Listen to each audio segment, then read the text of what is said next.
In this tutorial, we're going to look at how to create a sea job, a road job, and an air job step by step. We begin by creating a new booked job.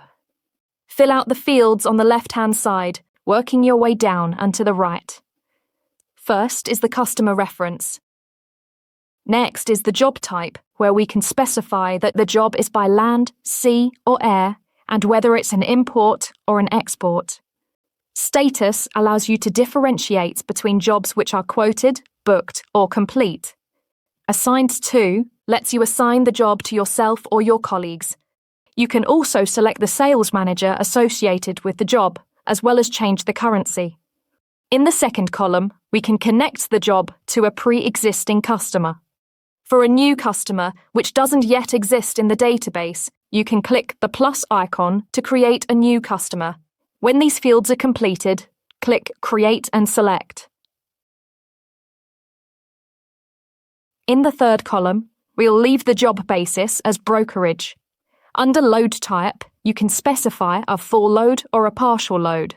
Fill out the commodity, UN number, class or limited quantity, and Incoterms. Check the box for hazardous goods if necessary. The special requirements field is for internal notes on the job. In the fourth column, check the customs clearance required box if appropriate. Every customer should have default clearance instructions which populate the clearance instructions field. These instructions should be added when creating a new customer. Now let's scroll down the page. We can add a shipper, consignee, local agent, and overseas agent. Further below, we can add a collection and delivery address.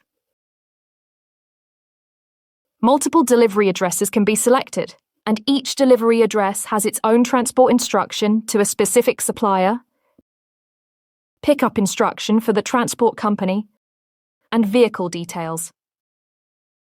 Finally, we fill out the cargo details.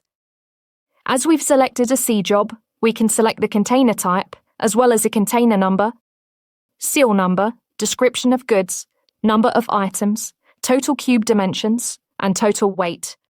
Once we have multiple delivery points, we can then add cargo details to each specific delivery point, and then click Add Cargo Detail.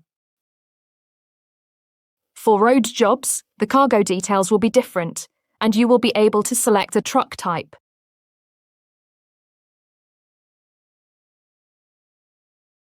For air jobs, the cargo details will also change appropriately. Regarding the load type, if we select a partial load, we are then able to type in the individual dimensions of the items.